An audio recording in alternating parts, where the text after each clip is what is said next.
this is the breakdown for the post Desmond years of Assassin's Creed.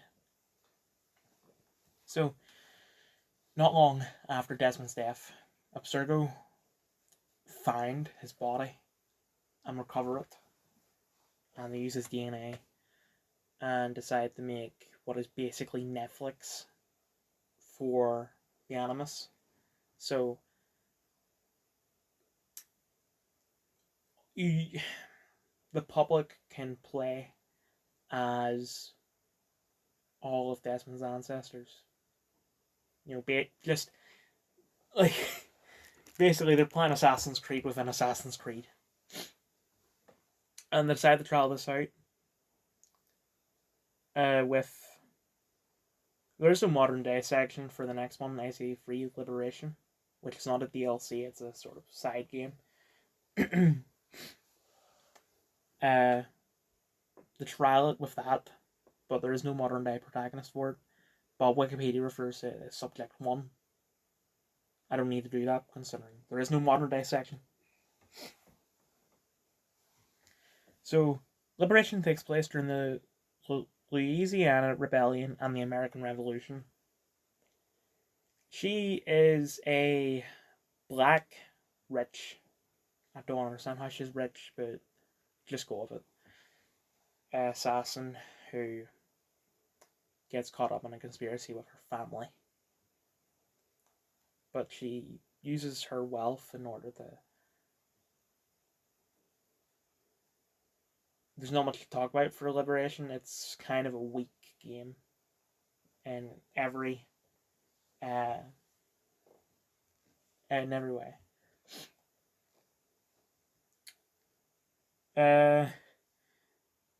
She kills her mentor, I think. That's it. I'm sorry. But next up is Black... Oh, by the way, I don't think I've mentioned the name of the assassin in Liberation is Aveline de Grand Prix. She was friends, sort of, with Connor. Yeah. Anyway, next up is AC4, Black Flag, where the Liberation was a success, so they launched it to the public. And they start trialing other assassins, and they get their employees to play through their memories in order to look for any artifacts that they could use in the war against the assassins. Also, I should have mentioned at the very start that the motive of the Templars is to control humanity. Not necessarily enslave them, but just, have a worldwide dictatorship. The assassins initially wanted this as well, so it was just a war between over who controls the humans, but after AC1, Altair decides that that freedom is important, so the assassins start the fight for freedom. Anyway, so the modern day protagonist of AC4 is just referred to as Noob, who works for a man named Olivier at Abstergo in France. And Noob goes through the memories of Edward Kenway during the Golden Age of piracy. Edward is Haytham's dad and Connor's granddad. So,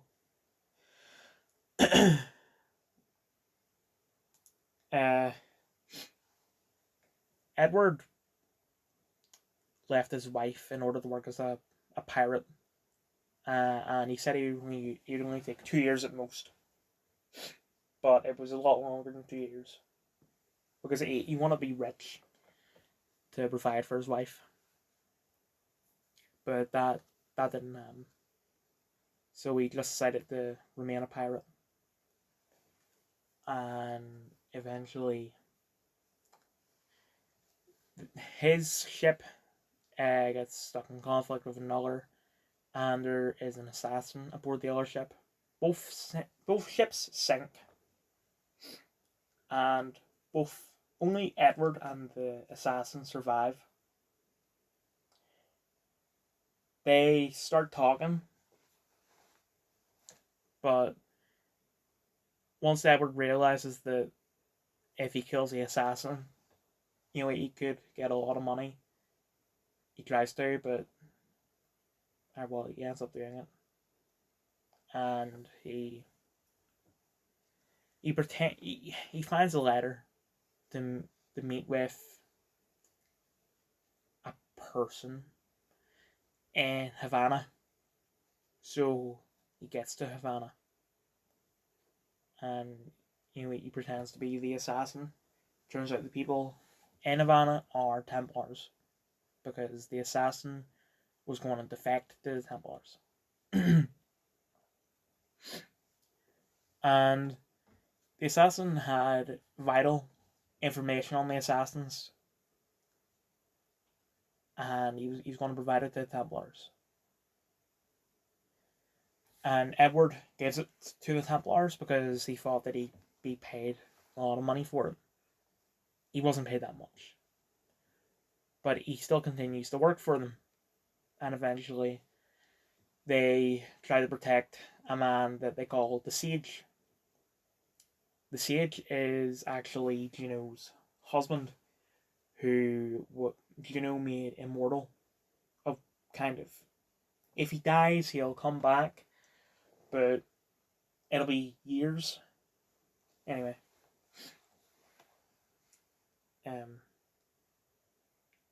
yeah. But after being pissed off of not being paid anything, basically, for all his hard work, Edward decides to free the Sage. But he gets caught and captured. But he breaks out along with a man named Radawali, and they were on a ship. They take over that ship. It's called the Jackdaw, or something like that. Whatever. And Edward becomes captain. Adewale becomes the first mate, or whatever it's called.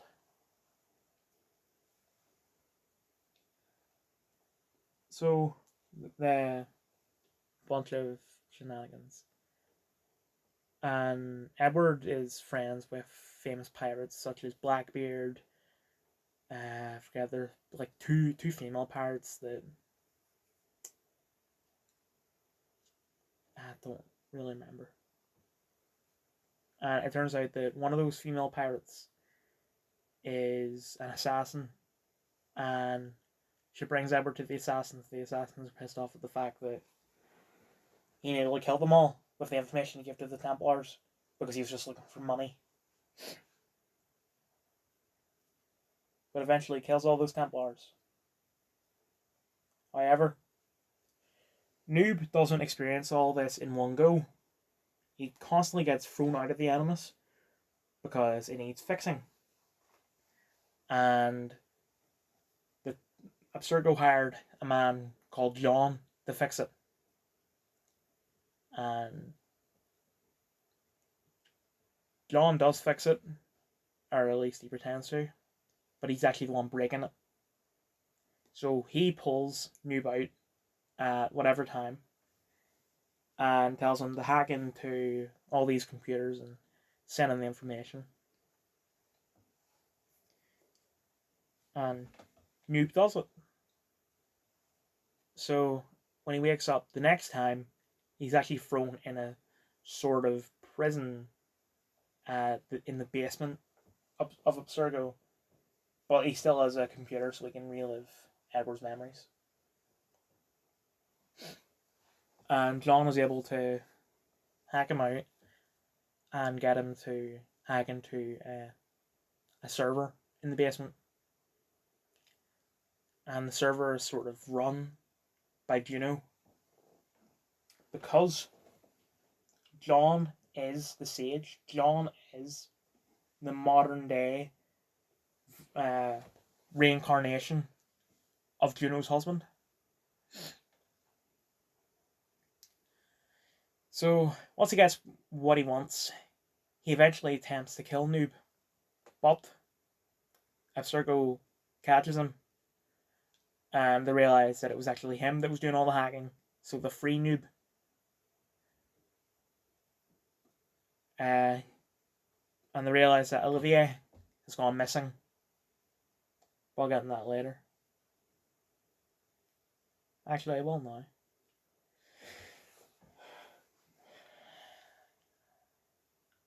You know what's great? I'm not going to do the whole thing, because Olivier dies in Watch Dogs.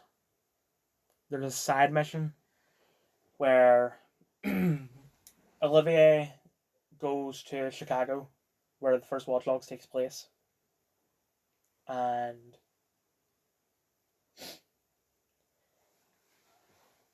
your man Aiden, he gets paid to kill him, and he figures, oh, that's justified with all the screwed up stuff he's doing with human genomes and whatever. So he kills him. Yeah. Speaking of Watch Dogs, there's also a side mission in Legion about the assassins, but there's not much to talk about there, because the character from Legion, the assassin, has no connection to any of the Assassin's Creed games. Like, Olivier was from Black Flag, so that's the connection. But this person is original to Legion. Yeah.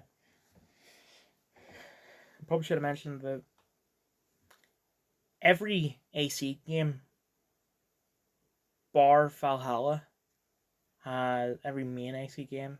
So 1, 2, 3, 4, Brotherhood, Revelations, Rogue, Unity, Syndicate, Origins, and Odyssey have companion books that provide a story. I don't remember anything from any of these, so I'm not going to touch them.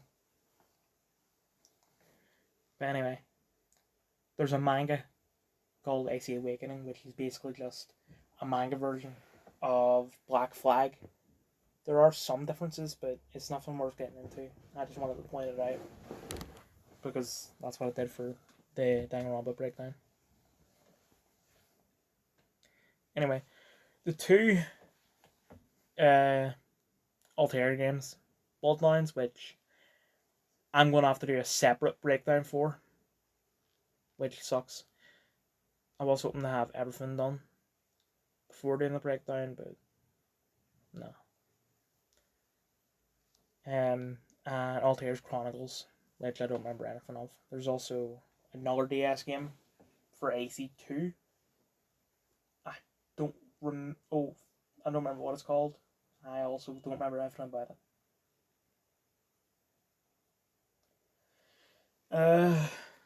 There's a spin-off mobile game for 1, 2, 3, Revelations and Brotherhood, and Unity. There's AC Pirates on mobile, AC Identity on mobile, AC Rebellion on mobile. What else? I think that's it. So yeah, there's also AC Chronicles China, India, and Russia. In China, you play as, I don't want to attempt to remember her name, I think it's Xiao Jun, but I fear it's nothing like that, so I'm going to end up being racist. The Chinese assassin was trained by Ezio as an old man. Actually, I should go into AC Embers, which was an animated short they picked up not long after Revelations. Ezio was married to Sophia, and they go to town. He sits down because he's an old man, while Sophia and their daughter go to get something from the market. A man sits next to Ezio and starts talking to him, but he's very suspicious.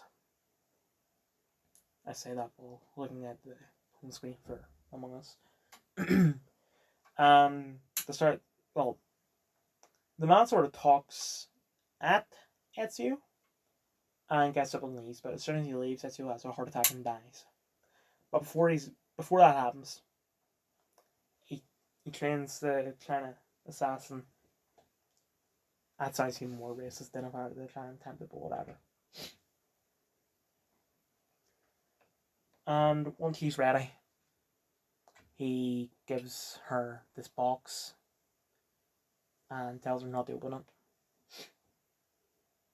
So when she does her stuff in China, then that picks up in India where it's the Indian assassin has the box, and then that picks up in Russia where the Russian assassin has the box. I don't remember anything about the Chronicles games. I think that's it for spin-offs.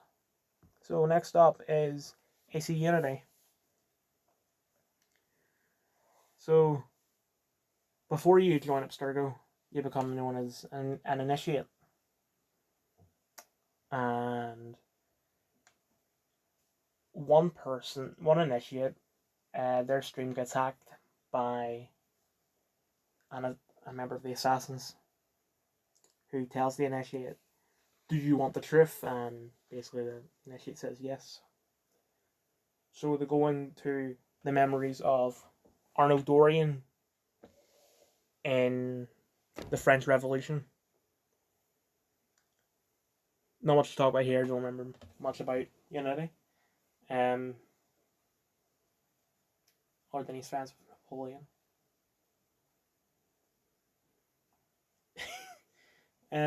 It's much harder to do in Danganronpa because I started Danganronpa in like September, October, and then I did the breakdown like a month or two ago. But with this, I started like getting into AC 7 years ago. Like I've played basically all of them within the past couple of years. You know, I was doing replays, but I don't remember much because it's such a big series. But it is fantastic. It's my favorite game series of all time. That's why I'm doing the breakdown. I don't remember much, so I'm just gonna skip Unity for now. And actually, before Unity is AC Rogue, where a different Abstergo employee working at the same facility that Noob worked at, but this takes place. The modern day section takes place. I don't know if it's before or after. The modern day section of Black Flag. But anyway. The modern day player relives the memories of Shay Patrick Cormac, an assassin during the French and Indian War. And to do the first, Shay takes over the ship called the Morrigan. But the system crashes. And an IT person blames the crash on the modern day player. So for the rest of the game, she refers to him as Numbskull. And that's the only name that the player gets. So I'm going to call him Numbskull. So anyway. Once they get the system fixed back up, they go back into Shay's memories. Shay was sent by the assassins to Poland in order to investigate a precursor site where there's another possible piece of Eden. And there is. And as soon as he touches it, basically all of Poland has a massive earthquake, killing a lot of people. Oh, and Shay was able to actually grab the thing and make off with it. But he's pissed at the assassins for... There are other places in the world that have the same thing, and most likely, if you touch them, the same thing's going to happen. Shay tells us to the assassins, but the assassins ignore him. Because they care more about finding these things than the probably hundreds of thousands of lives that'll be lost in the process of getting them. Innocent lives, I might add. So, I'm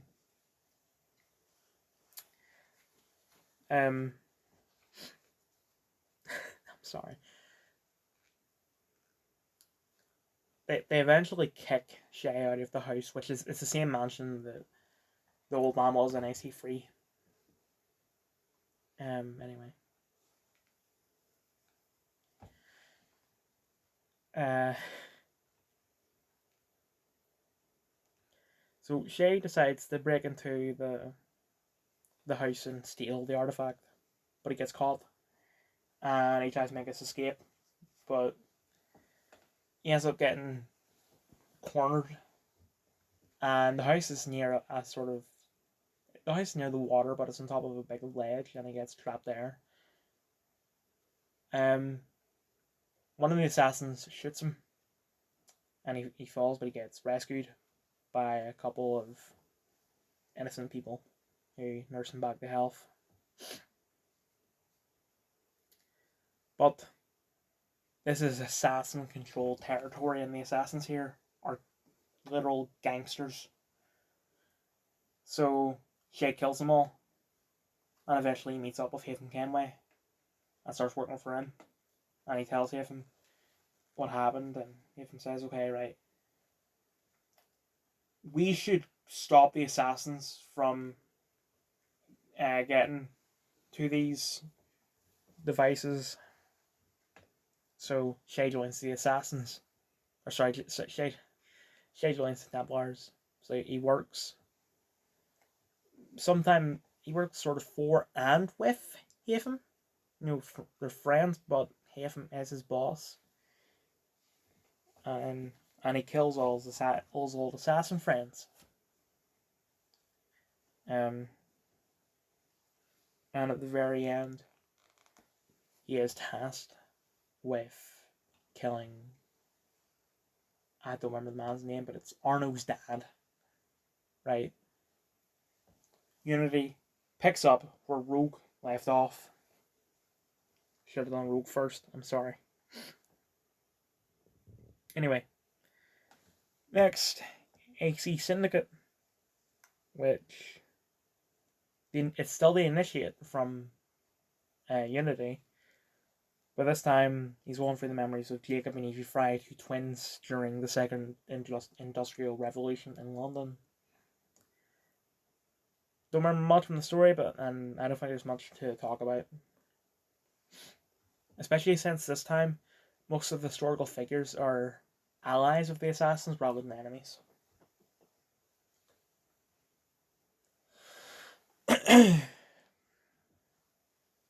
And it's also worth mentioning, I guess, that you also play for the members of Lydia Fry, who is the granddaughter of Jacob, I believe, during World War One. But there's not much to talk about here, because all it is that there's like 4 missions, and once you complete each of them, Juno will talk to the player about something. Anyway. Next is the book Assassin's Creed Heresy by Christy Golden, which is about a devout Templar going through the memories of a man who fought alongside Joan of Arc and fell in love with her. I don't really remember much about it. I read it like 2.5 years ago. Yeah. So next up is the Assassin's Creed movie, which is Michael Fassbender's character is kidnapped by the Templars and forced to go for the Animus through the memories of an assassin called Aguilar. I only know that because I have a pop figure of Aguilar. And I only have a pop figure of Aguilar because I bought a loot crate in, I'm going to say November 2015. No. I'll say November 2016. And they give you a pop figure every month, and Aguilar was the November 2016 one. I've only ever bought free pop figures or free loot crates in my life. I wouldn't recommend them. Or, well, they're good, but they're just not my thing. Anyway. For the modern day bit, it's basically the same as AC1. But Michael Fassbender's character, or sorry, he plays Aguilar and the modern day guy. Anyway, he ends up killing the boss, the guy that was running the experiment, who is actually the boss of the guy from the modern day segments of Heresy. And he's also mentioned in emails in AC1. I don't remember the guy's name. Anyway. Yeah, that's it, actually.